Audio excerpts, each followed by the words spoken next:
All right, welcome everyone. Welcome to Australia at Home series. And I'm Paul Sheridan. I'm from the Australian Conservation Foundation and we've organised today's webinar.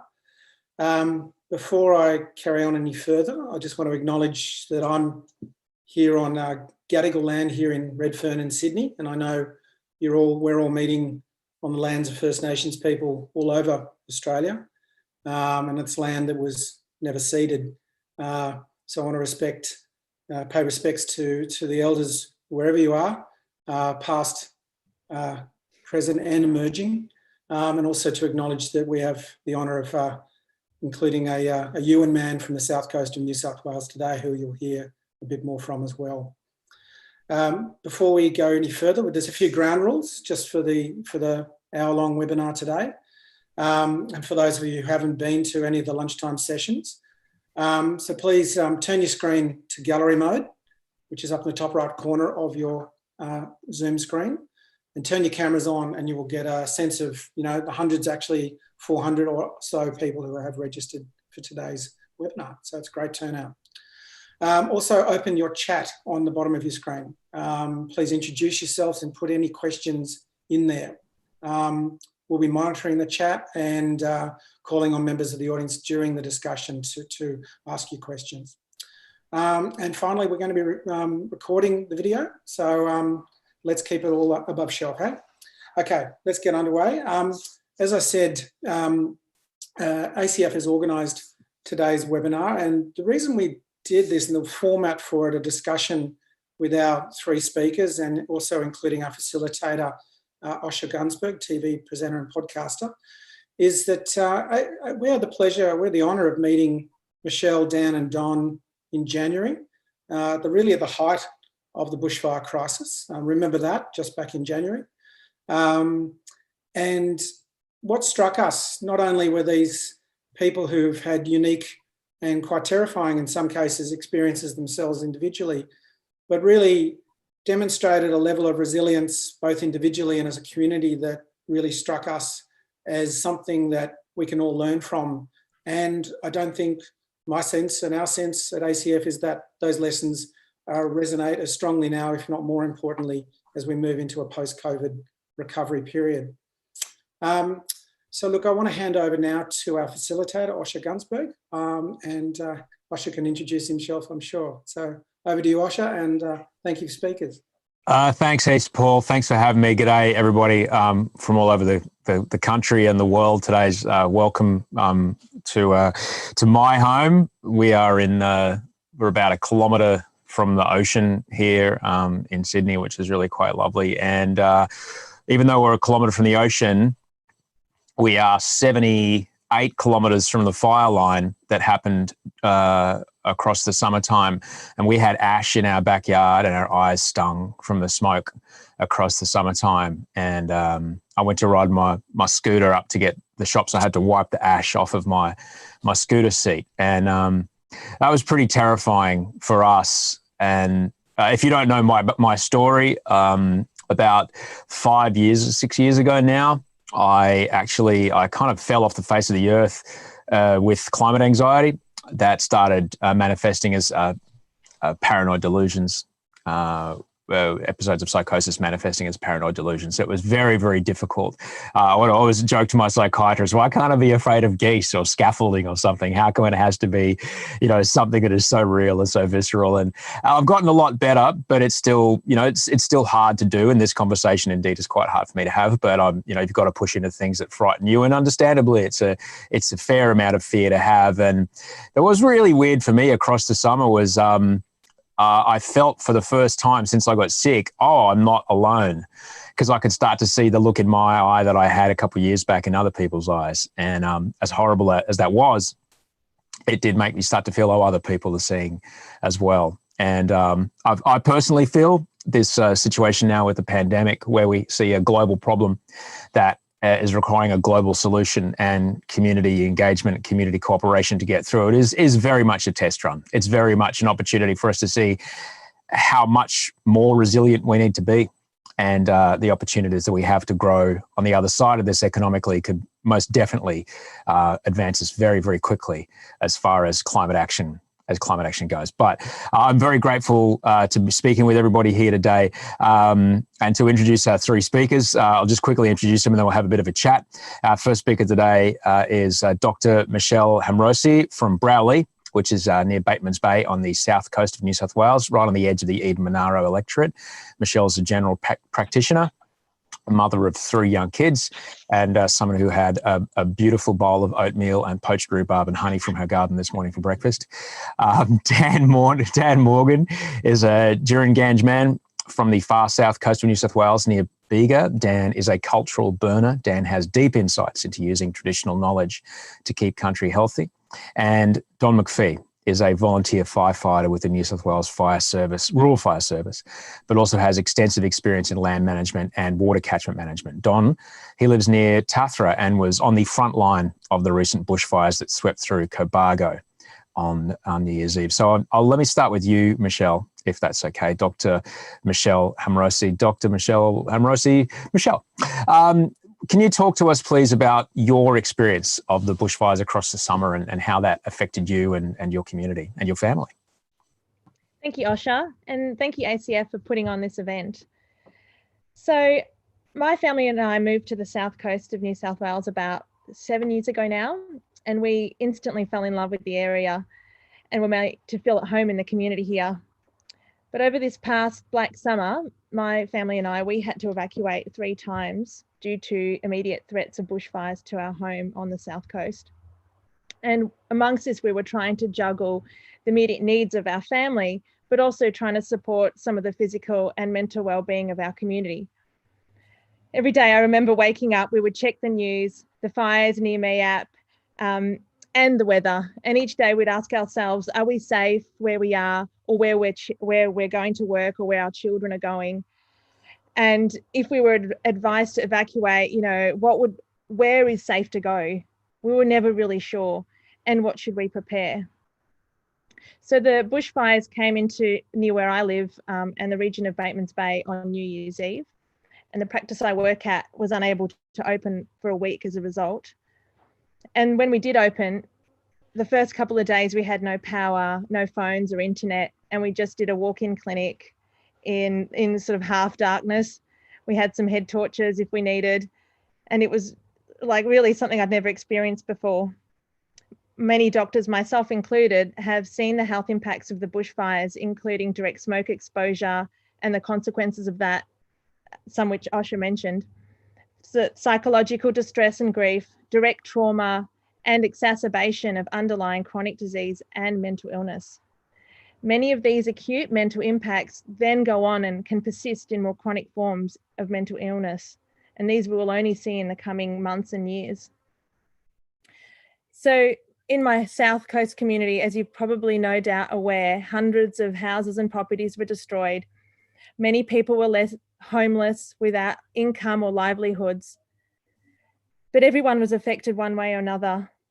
And I've just even been speaking to a friend who's helping in a recovery centre, and she said that only in the last week still people have emerged just now, months after the bushfires have passed, seeking support for the first time.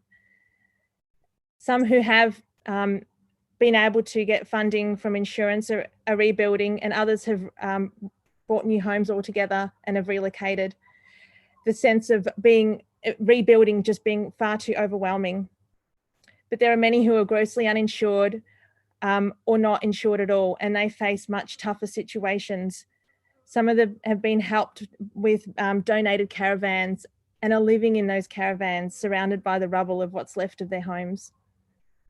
We can't even begin to appreciate how many of these individuals and families at their most vulnerable are now thrust into another crisis. Just at a time where we're all coming together to support each other, now abruptly we've been required to socially distance for our health and safety. And so many of those support networks formed by the community groups have had to pause because of the pandemic. And on the background of those traumatizing events of last summer, being externally threatened yet again has led to many people to become moribund with fear. It doesn't help that in our community here, our hospitals do not have the capacity for critically unwell people. We don't have an ICU. So these times, we're experiencing a lot of social isolation, and especially those living alone and tiny spaces with children. It's a really another blow for community mental health. I just want to share something that my daughter said to me the night we returned home after being evacuated the first night. And we were sitting around having dinner that was cooked on our camp stove because we had no power. And she looks up at me and she says, "Mum, I just want it to be normal again. I'm just imagining the future," she says.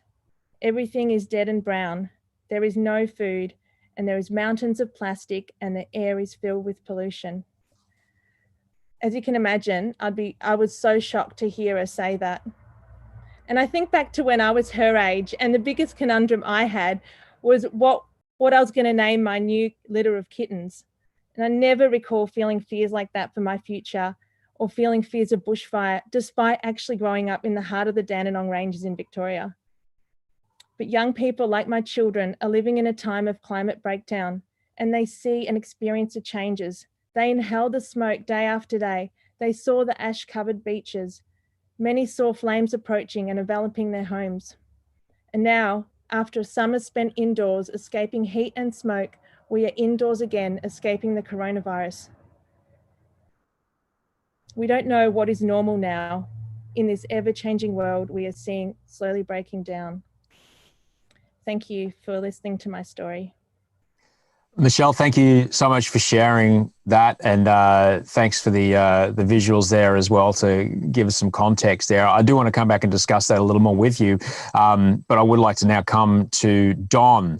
Don McPhee is as I mentioned, he's a volunteer firefighter with the New South Wales Rural Fire Service. He's also got experience in land management and water catchment management. Don, how could you possibly describe your summer? Well, thanks, Osher, and thanks, ACF and Australia at Home. Look, first, I just want to say I'm just the old fella in the back seat of the truck, and a relatively new RFS member in the Tathra Brigade. And I want to respect and pay respect and acknowledge the really serious work that so many RFS and associated services did this summer. And look, particularly the people in leadership roles, the brigade captains and crew leaders and people in the headquarters. What an awesome burden those people have had to carry throughout a really long, dangerous summer. So look, I don't want to big note my role. I guess most of the firefighting work that we do isn't the dramatic stuff that you see on the TV news. It's just blacking out. It's putting out little spot fires. It's making things safe. It's dirty, sweaty, grimy, hard yakka. And being of advanced years, I'm good for about 2, maybe 3 shifts a week, but they're long shifts, and the next day spent on the couch usually, recovering. But at the same time, we live in actually a little green oasis at the moment, unburned, at the back of Tathra. We're lucky. Everywhere sort of north of Bermagui and inland and south of Eden down this way has been pretty much burned out. So we're lucky. But I did find myself on New Year's Eve with my neighbour, actually, Dave, from over the lake. We found ourselves in Cabargo on the night of New Year's Eve. The main fire had come through in the morning. Again, the dramatic fire front was past, and we were patrolling Cabargo at night, just 2 crews, and that was a little bit like out of a Mad Max. For those who remember Mad Max, an apocalyptic sort of scenario, burnt out town. We did good work. We put out quite a few spot fires, saved a few structures and houses. But it struck me along the way that there was a couple of things dawned on me. One was that we were the only people driving around this town at night. We had our lights flashing in a little Land Cruiser, and we were civil organisation. We were people were in their homes. Not everywhere was burnt out. People were in their homes and obviously fearful. And I'm hoping that we gave them some reassurance that they hadn't been totally abandoned. I think there was a fair bit of feeling of abandonment in Cobargo, but also a growing anger that this is a path that I've been involved in climate awareness action, a local group called Clean Energy for Eternity since 2006, and we've been painting the scenario that the science is telling us that bushfires are going to get worse. And I was getting more increasingly angry, and I still am, about the smugness and complacency of some of our the people in our society. Not, and it's really showed me that that's reckless and dangerous, and we need to address that. I could go on, but I think time to move on. Yeah. Don, I'm grateful for your, just painting that picture there really gives us an idea not only of the extent of the fire on the front line, but also I think a lot of us here, I mean, we're here for a reason, share that anger and share that emotion that you felt that day. I'd like to come to you now, please, Dan, joining us from the far south coast of New South Wales. Dan Morgan, in the lead up to the summertime that devastated so much of Australia, what did you start to notice that was different about the country where you live? Okay. Hi everyone. Yeah, look, I remember that night when the fire came through. I was looking at the Fire Near Me app that was and was looking at the fire, and at the time it was up near Cooma at Badger, and I thought, wow, maybe in a day or two, in 2 or 3 days in bad conditions, that fire could be here where I live in Tathra, which is a couple of hundred, at least 100 k's away. And then that night I woke up to the police lights escorting all the campers out of the campground here at Tathra at Middle Beach, and I was like, well, I just woke up in this crazy panic, and it was like, where is this fire? And then I looked at the Fires Near Me, the app, and it was said it was coming up over Mumbler Mountain, which meant that it was basically going to be here in Tathra could be in another 10, 20 minutes. And I was just like in this mad panic, and I ran outside because you can see Mumbler from my house where I live. And I looked, and you could see a little bit of glow, and it's sort of, so it wasn't quite as bad as I first thought. But I was just amazed how fast the fires were travelling this year, and how quick they were travelling through the landscape. And so just a bit of a background with me. I grew up here in Bega, and I previously worked for National Parks and Wildlife Service for 18 years. And so within that time, I had quite a lot of fire experience with wildfires, hazard reduction burns, remote area firefighting. And so I've got quite a bit of experience with firefighting. But I'd never ever seen fires move through the landscape as quick as they did this year. And yeah, it was pretty terrifying, actually. Mate, I'll bet it was, and certainly in a country that you're so familiar with, and a community that you're so ingrained in. What was the emotion that you noticed among the people in the community that night? Yeah, look, I remember going up and to Wallaga Lake, which is an Aboriginal reserve not far from here. That's where my family's originally from. And I was talking to a couple of the old elders up there, Uncle Eric and Auntie Lorraine, and just Uncle Eric, he's got diabetes, and he's got a few other medical issues, and just the fact that they had to be evacuated, and then had to I remember him saying that they had to sleep in their car one night, at the evacuation centre because there was no beds left. And you know, there's like an elderly couple, and they had to sleep in their car. And then they said the next day was about 40 degrees, and it just really rattled them both. And you know, yeah, it wasn't a good situation. You're absolutely. I mean, what you're describing there is a great metaphor, I think, for many people, in that it was just so unexpected, and so many people from very different generations who might have been ignoring or maybe not been aware how much things were changing under their feet suddenly in the face of it. But surely you'd notice things changing over the months and years leading up to it, surely. Yeah, look, I just like, I think the forest, we need to like start looking after country, and we need to, I think like the land's been mismanaged for too long. We need to like start manage the land correctly and start looking at old ways and go back to old ways. Hazard reduction burns are obviously not working.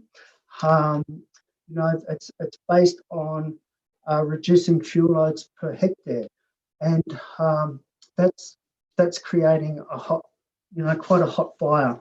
And I noticed within my time firefighting the effects of hazard reduction burns and what they were doing to different country types. I'll bet that was tough for you to witness. Just to kind of open it up a bit. Now we've got a bit of an idea of where we come from. We've just kind of described another shock that's happened to our community that some of us were very prepared for, but a lot of us were quite unprepared for. Like, by prepared, I mean mentally prepared. Clearly, there was a lot of resourcing that wasn't there. We've all seen the reports on that. But here we are in another shock, in a pandemic, where we're being really tested, I see, as a community as far as our resilience goes. Can I come back to you, Michelle? When you described earlier, the uptick of mental illness and mental health issues in the community that you were seeing. When it comes to community resilience, what do we need to start building to face this future that is coming? And what can we learn about what we're experiencing right now about some of the gaps and some of the opportunities that we might have?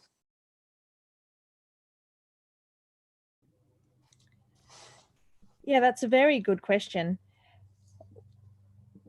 At the moment, everyone's sort of gone in hideaway in a way, because we, you know, obviously are afraid of A, catching coronavirus, and B, being personally fined or in trouble with the law for going out into public spaces.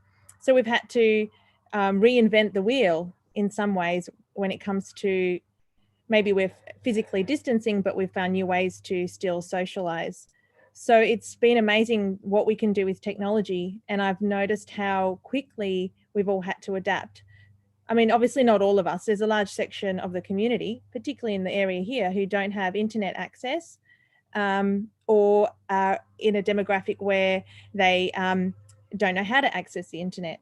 So how do we go forward in this situation, not leaving people behind? And so we've had to be creative in other ways as well. And I do really like the viral kindness, the kindness pandemic, I think that's what it's called, that has motivated people to think outside the square. So there was like suggestions on how to drop little letters to your neighbours who might be isolating and on their own, leaving your number and offering to give them support in some ways, whether it's to help them with them shopping or even just a phone call. People putting out rainbows and teddy bears for families to spot on their walks, and a variety of other ways that people have been creative in coming together. So that's been really lovely to see the community do that, and it's been happening in my own town. So I can't comment on other people's communities, but I think there are novel ways we can come forward. But obviously we have to move beyond the fear and anxiety that's overwhelming us and look to positive ways of coming out of this and supporting each other as an entire community. Because I know this from my own experience, Michelle, it's extraordinarily debilitating, and it can stop you in your tracks when you really start to think about what it is we're facing. Yet it is only in my experience, and I don't know, I'd like to get your thoughts on this. In my experience, it is in acceptance and then action that I find respite to my own climate anxiety. When it comes, and those two things then give me resilience to then deal with the various changes. And like 2 days ago here in Sydney, it's nearly 30 degrees and we're in winter. It's, I'm just trying to do the shopping, man, and it's hard. What would you say around things that people might be able to do on their own terms, within themselves, to help build their own resilience personally? Yeah, that's a really a big question I've been thinking about as well. How to develop personal resilience. And I don't think there's a panacea for this. It comes back to absolute simple things. For example, having time off social media, because I think that is a huge addiction for people right now. They're going to be sitting at home, not doing a lot of other stuff, perhaps feeling overwhelmed and disconnected. So what do? Pop on social media, have a scroll, and then you've got this constant bombardment of the worst stories in the world. That's not great for human underlying mental health, for example. So, make sure you limit your time on social media and try to find and read positive stories. Look for stories of hope. The next thing is, getting sleep. Adequate sleep, eating 3 meals a day, making sure you get up and you do have a breakfast, Daniel and Osher, because that's a great way to start yourself up for the day. And so, it's those sorts of things, making sure you incorporate some physical activity in each day. So it's basic things that our mammalian human bodies need to stay fit and healthy each day, that sets our minds up as well to be healthier and deal with some of the things that are going on around us. Thank you so much for that. That does give us at least something that we can do on this day, this Wednesday, we can do together. But as far as next summer goes, I know there isn't a lot of fuel left to burn, Don, but we do have a bit of a double whammy here in that over this past crisis, we saw people were able to gather in shelters, but we're probably not going to have a vaccine by the next fire season. Have you started to think about what we might be able to do to keep people safe with the pandemic around and the threat of any more bushfires? I can't say I've thought about the way the COVID-19 plays out, except to say that with our fire crew, we've got a green team and a blue team. We've split into 2 teams. So if one team goes down, we've still got another one. I don't know if I've got much to say on that one, Osher. But what I could say is I think our society was pushed to its limits and beyond in dealing with these fires. Let's not forget, those fires came on the back of drought and heat. Really bad drought, which we're still in an intense drought down here too in the Bega Valley. It's still declared intense, very dry. So next summer already isn't looking too flash from a fire point of view. But we were pushed beyond our limits, and it made me realise that really we're still in rural Australia and regional Australia, part of the developing world. The Princes Highway to Victoria, one of our main arteries and thoroughfares, was closed for 5 weeks. Unthinkable in a capital city that you can't even, but that's the reality, and that's nobody's fault. It's just the resourcing here. We have real, we're pushed. We couldn't stop those fires. Yeah. With all of our civilization, we were unable to stop them. We were able to save lots of houses, but we couldn't save them all. And we lost hundreds of houses in the Bega Valley and Yurbadella. Over 500 houses between those 2 shires, more I think. So it's something that we have to recognise the limits to our capacity. And then I think what I'd want to talk about a bit is how we deal with that. Well, yeah, indeed. We're talking about resilience now. We might be able to build resilience as our community adapts to an ever-changing world now with a pandemic popped on top of climate change, which is great. What do you see we need to be doing to build that resilience? Well, look, there's a few things. My wife Louise used to tell me to shut up when I would yell at the TV put some clothes on. When you see pictures of people with a hose in their hand, fighting a fire, wearing a t-shirt and shorts, it's a recipe for, it just shows how ignorant we are in terms of fire literacy. And I think we need throughout our whole of our society, like we have, teach kids to swim so they don't drown. We should be teaching everybody how to get ready and behave and understand what bushfires are about. We need better capacity to respond. So so I don't have to yell at the TV next summer. Put something on, put some cotton on, put something like that. So there's that. We also need, bushfire planning for around what are we going to do? Where's the safe place, Michelle? Saying, well, where do we go to safe? We need a lot more help. I think we need government. Government can't do everything, but what it can do is facilitate and help coordinate. And I think we need coordinated and supported everybody who's in a fire danger area to be helped to make those plans, rather than just say, enact your fire plan. Pretty hard if you don't really know what it should be. I come from catchment management and a field called extension, where you help people to work through those things. You actually put resources in to helping. And the other thing I think we need, you see communities where there is local leadership and they respond a lot better and they deal a lot better than communities that don't have that effective leadership. And that's kind of ad hoc at the moment. You're lucky if you've got good leaders, you're not. But we've had outstanding local leadership in the Bega Valley in a lot of ways, at the regional, at the shire level and in some communities, but others are falling behind. So I think we need to not let people fall behind. That needs to become a motto. And we need to talk a bit about that, what mateship, this mateship, this Australian thing. Well, let's put some bones in that. And it's really, I think the motto should be, well, nobody gets left behind, whether it's a bushfire or a recovery or whatever. We need to make sure we're looking after each other, and we're not happy. We've got a bit of social equity and justice happening as we come out of all this. What does that look like, Don? And I live in a massive city, and where only in these last 10 weeks have I learned the names of my neighbours. But I live in a humongous city, and you get that strange paradox where I'm in a city of millions and millions of people, but I know nobody. Yet, as I'm speaking with people in smaller communities, everyone knows everyone. So that's kind of it comes with the territory of living in a smaller community. What needs to happen around enrolling Australians in the idea? And we're seeing it right now. People are, if I'm going to the shops, I need to be careful what I do so I don't make someone else sick. People are thinking about strangers' welfare, so they're staying home. What needs to happen to draw that out a little more from outside of a pandemic, more towards resilience as a community, towards climate mitigation and adaptation? Well, I can't answer for cities. I'm a refugee from Melbourne from 50 years ago nearly.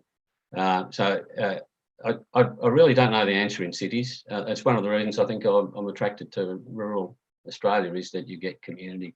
No matter who you are, you've got a face. You're known. So I don't know. I'm not qualified on the city side. Country, I think we need to invest in local leadership programs for that sort of thing. We need to invest in helping people access knowledge, information. We need to be much more proactive and also joining up and coordinating government services. There's an effort, but it needs to be better. It's extraordinary points that you make there about the leadership being important, because it is in those times of crisis when, as Dan mentioned, you wake up in the middle of the night, as Dan said, and there's emergency lights flashing in your window. You're basically looking for someone to say, here's where to go, here's what to do. And as you mentioned, Don, that some communities got really lucky and others didn't. So the investment in actual leadership structure is in these communities. That's a very interesting point you make. Dan, there's a lot of chat going on the Zoom at the moment. A lot of questions about something that you mentioned, the cultural burning practices that you were talking about. We do have people watching from overseas. They may not be so aware of what that is and how it's different to back burning or other kind of burning management. Could you please maybe describe that a bit, please, Dan? Yeah, okay, sure. Look, so basically like cultural burning is the traditional fire regime of Australia before colonisation. It's the way we managed country and the way we managed our land through fire. And so it was about reading the landscape and breaking the landscape down into different country types. And so, for example, here where I live in spotted gum country, which is like, we call it a full gum country. And then so from here, you go down towards the beach. So we'll start down on the beach first. So at Middle Beach, you're on the beach and you've got sand dune country. You come up from the beach into the car park and you've got coastal country, which is like a coastal mahogany country. And then as you drive out of the car park, you come into, say, woolly butt and coastal grey box country. And then only another 50 metres down the road, you come into spotted gum country. And so they're all different country types. And it's a bit like, I guess it's a bit like a garden. And so those areas need to be maintained and need to be managed. And if you don't manage and maintain those areas, just like a garden, it gets full of weeds. But the weeds that we talk about here, they're not introduced weeds. They're like native weeds. It's a native species. The native species that creep into different country types and start choking up the area. And so we manage those areas through fire, but it had to be the right type of fire. And it was a fire that we didn't decide when to put the fire in. The country told us, those different country types told us when it was ready for fire through certain indicators. And so when that indicator appeared within that country type, we'd put fire in. And it was generally a cool fire, like just a small trickle fire that you walk with. And it's like, it's respecting fire. So in our culture, fire is a living spirit. And so by respecting fire and using it the right way, it can be your friend, it becomes your friend. And so when we put fire into those areas, then it's like a reset for that country type, that garden. And then, so, we'll put certain flowers, plants will then flower, bees will come in, birds, marsupials, and it's this whole cycle. And as within that cycle, our role within that cycle as humans was to reset that country type and maintain that area. And so with hazard reduction burns, hazard reduction burns are based on reducing fuel loads per hectare, and they're normally a block burn. And so within one block hazard reduction burn, you can have 5, 6 different country types that's all being treated the same way. So it's a bit like maybe being a doctor and given a certain area, given a patient a medicine for kidney problems when they have a heart problem. So it's kind of like a little bit sort of like that. And so hazard reduction burns, they're also it's about burning for hectares and not country types. That makes a lot of sense, Dan. But I'm guessing that these are traditional ways of managing land that relied upon a predictable climate. Now that the climate is changing so much, do you feel that these practices will be able to adapt? Yeah, I think so, because look, I have noticed a few odd things within the weather, but I think because it's a low risk fire that we apply, and it's about getting those country types back to health again. And so once we just like, so when I talk about like getting country back to health and it not being an overnight fix, it's because the way we've managed country for 200 years, it's been mismanaged for 200 years. So it's not an overnight fix with cultural burning, but the system does work. It's not an overnight fix because the system doesn't work. It's because the state the country is in at the moment. And so it's yeah, look, I think it's adaptable. That's great.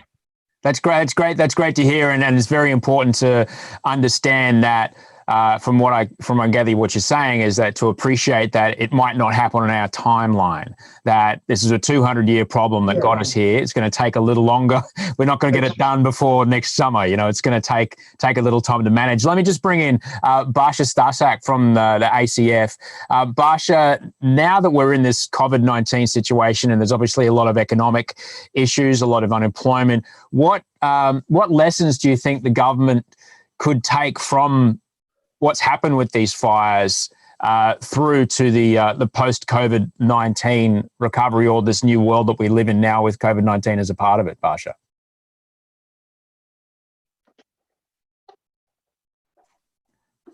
Are you there, Barsha? I think someone's furiously trying to unmute Barsha. She's somewhere. We're getting there, Paul? Just give us a nod. We're not? Yes, I think I'm now unmuted. Sorry, we got you there, Barsha. Hey, Barsha. Hello, apologies. Couldn't quite do it myself there. That's a really excellent question. I think, look, there's a number of lessons that we can learn from both the bushfire crisis, but also the approaches we've seen governments and communities take to COVID-19 so far. And the one I think that I draw the most hope from is the signs that when we work together, when communities and governments work together, and we actually have the ability to do that. I think one of the amazing things we've actually seen out of COVID so far, and still got a long way to go, is that when governments work together and when communities work together, we can tackle these quite major crises, and we can successfully turn things around. And we should take that lesson and really use it as an approach to how we tackle the climate crisis. And as we slowly move from, tackling the immediacy of COVID into economic recovery and economic rebuilding, we sort of have a perfect opportunity to also look at how we tackle the climate crisis, because the economy that we rebuild is one that should be about acting on climate change. And so there's sort of two main things that governments are looking at. One is the immediate. So where we look at I think there's estimates of up to 1.4 million or more Australians being out of work. And we know that there's literally tens of thousands of jobs in clean energy. There's thousands of jobs in landscape management and landscape recovery, which includes recovery in bushfire affected areas. And these are jobs that we can create immediately and governments can create immediately. And so that should be a key focus.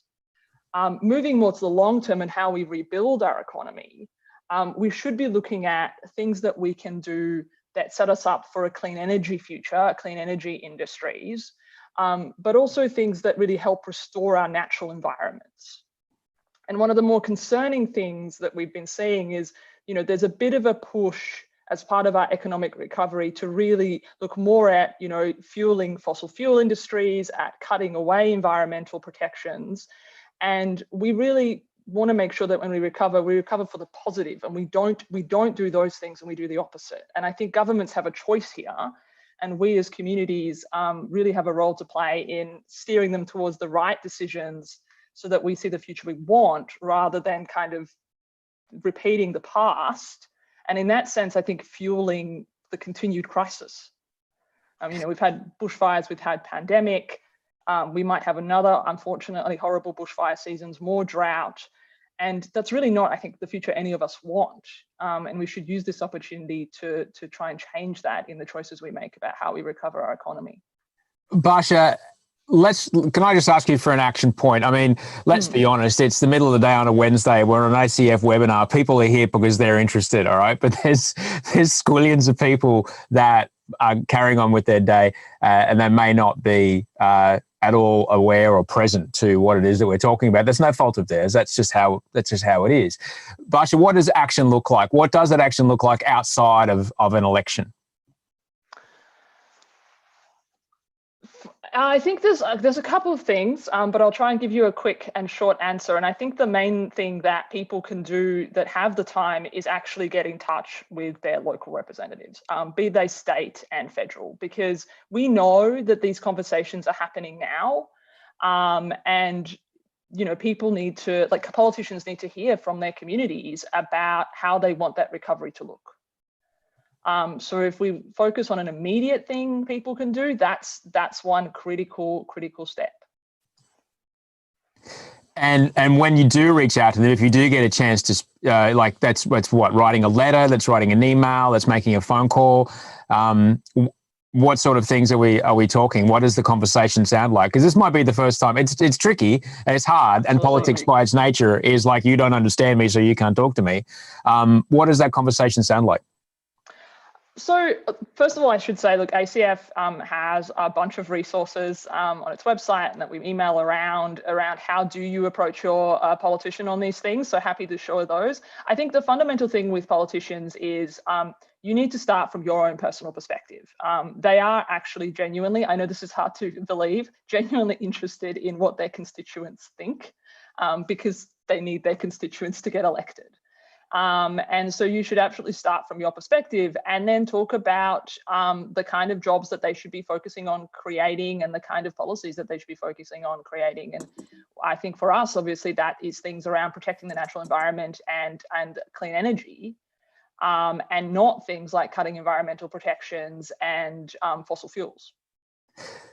Got it. And I'm grateful to hear you say that, because it does remind me, it's taken me 3 months to get a time out. I've actually got a phone call with my MP today. So I'm grateful. I was kind of asking that for myself today, but it did take a lot of time. It took a lot of emails. It took a lot of phone calls with their assistants to make sure that I wasn't, going to go Burko on them, but it's just a chance to have a conversation. May I ask you this, Michelle, when it comes to, as someone who works in community health, as a GP in your area, it's impossible. And, let's be honest, we have a public healthcare system, one that is funded by the taxpayer. Is it possible to separate environmental health from community health? And do we need to care for one to care for the other? Yes, absolutely. We need to care for both. And I think that people are starting to see that connection between what's going on in our environment and how it is impacting our health, although it can be subtle in some ways. But we know, for example, air pollution kills 3,000 Australians each year, but millions more globally. I mean, it's unbelievable, really, that we allow this to happen. So I think people are making that connection and hopefully are willing to now fight for the protection of our environment and how fundamentally it is important to our health. Biodiversity, so important to human health as well. And we're seeing a mass extinction occurring, and we don't know really how that is going to impact us. All we know is that it's not going to be good. I just also wanted to say a couple of other points, that tackling climate change is also the greatest global health opportunity for the 21st century. And some of the things that we can do to tackle climate change also promote resilience in a community. So after experiencing the bushfires, and we had 3 roads out of our community that were shut down, we had no ability to bring in fuel and food. So we had to be reliant on what we had here. If that in future situations is prolonged for periods, we will be really stuck. And so we do each need to think about our own resilience and what we can produce locally in our own communities. Now, when we also increase local food production, that's providing jobs, it's providing health, fresh food for people. So, I mean, you can see how they're so interconnected. Now,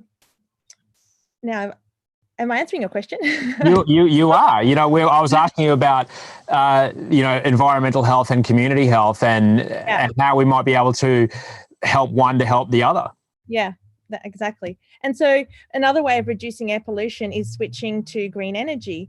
And that's another way of tackling resilience. So my friends and neighbours who had solar with batteries didn't suffer from the power outages like the rest of us did. Those who had electric cars didn't have to line up in the queues for the small amount of fuel that remained in our community. So it's a no-brainer. And having those vehicles and that energy doesn't create pollution, but it also creates jobs for communities. And we can bring money into communities through exploring these and bringing these technologies into our communities. So I don't understand why we are still giving handouts and lots of our taxpayer dollars to these giant industries that are directly linked to global heating. So fossil fuel companies are getting a support right now from our taxpayer dollars. That should be going into helping communities transition today. And it'd be better for us all, you know. And certainly, as Barsha mentioned, a lot of opportunity for economic growth on the other side of COVID-19, and how that might move forward. Don, a question from you. What would you like to see? What would you like to see before the next bushfire season? What would you like to see as far as support, or what would you like to see as far as awareness outside of don't wear a t-shirt? What would you like to see before the next bushfire season? This is a time for that Imagine photo, folks, if that's possible to bring that up, the solar farm in Tathra. Look, I want to talk about just imagining the future for a second, because these things are going to play out in the by-election in Eden-Monaro. And there's not much time left, so I'll get to the point.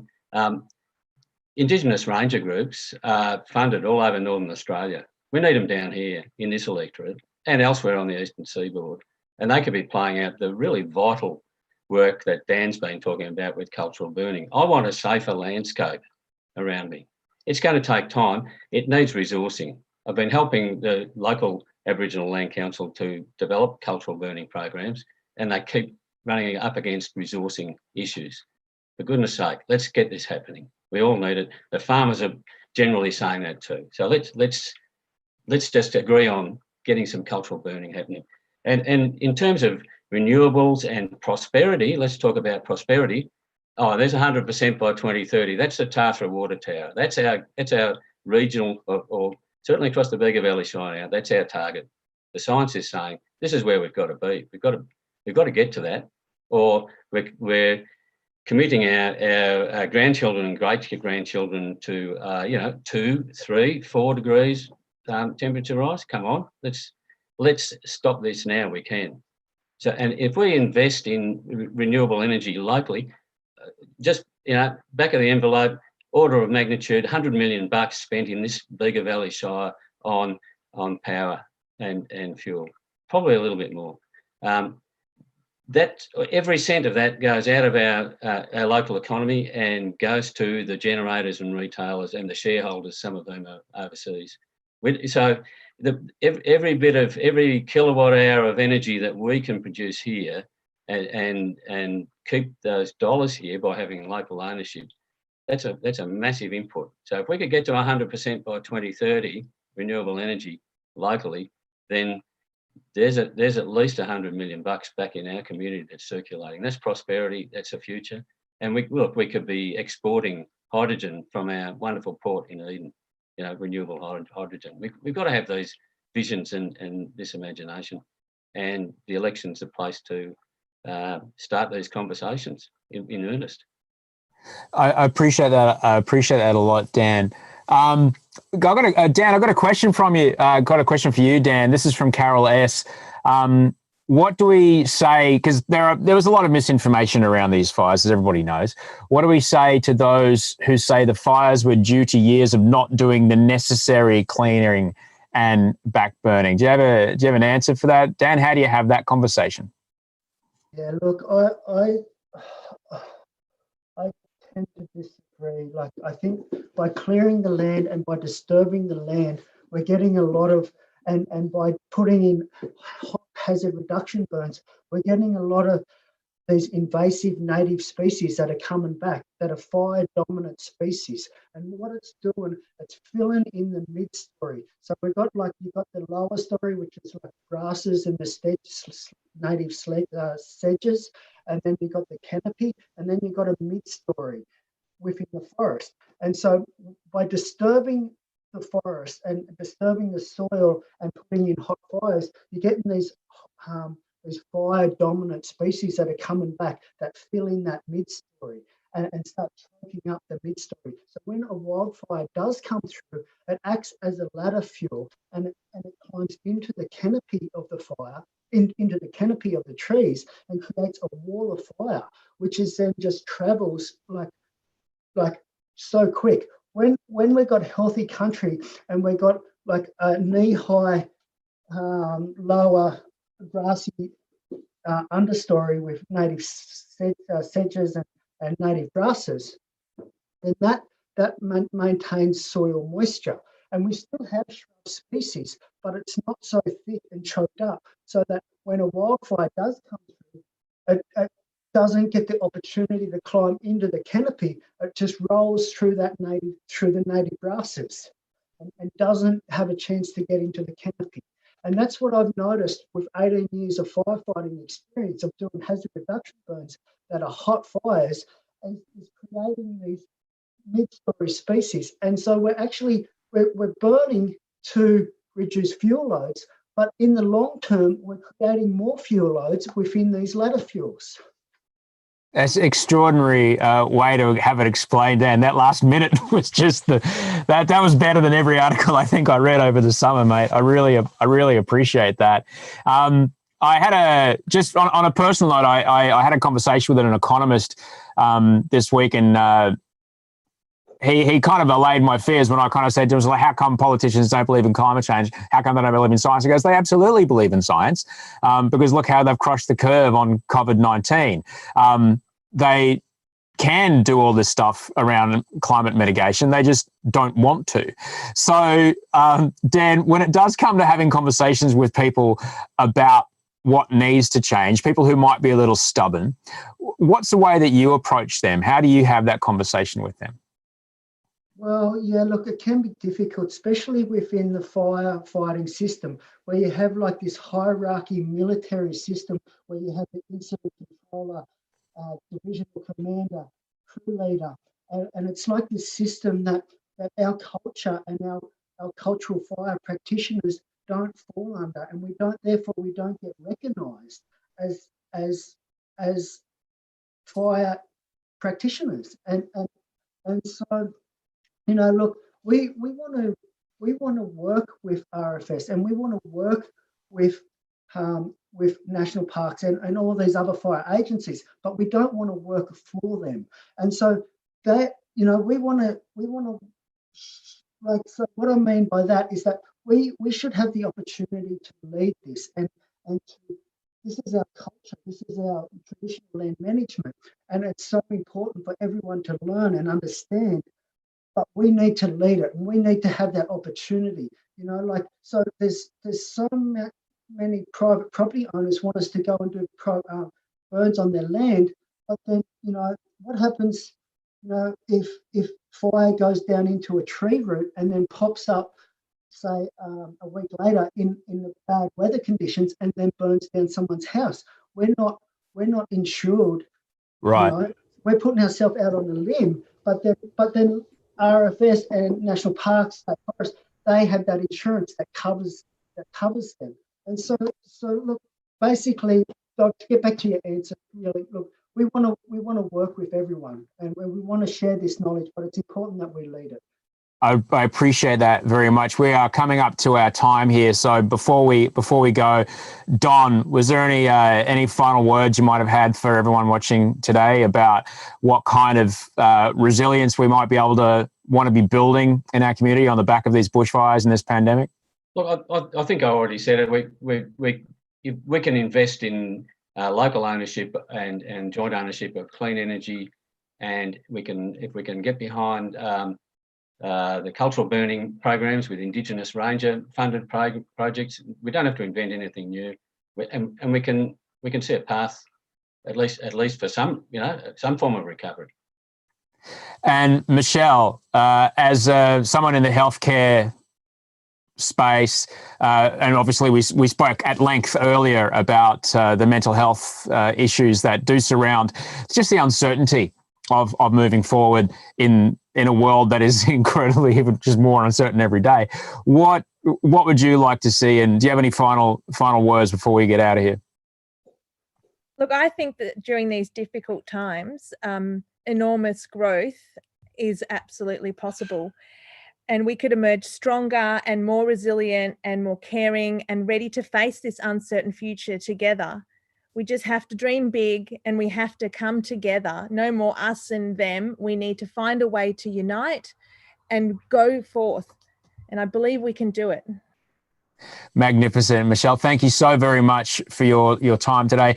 Thank you, Daniel Morgan. Thank you, Dr. Michelle Hamrosi, and thank you very much, Don McPhee. I'm very grateful that you were able to have me be a part of this today. And I'll hand back to Paul from the Australian Conservation Foundation. Paul, thanks for having me, mate. Thank you, Osher, and signing off, everyone. Look, thank you for your time and thank you for a great conversation. Have a great rest of the day and week.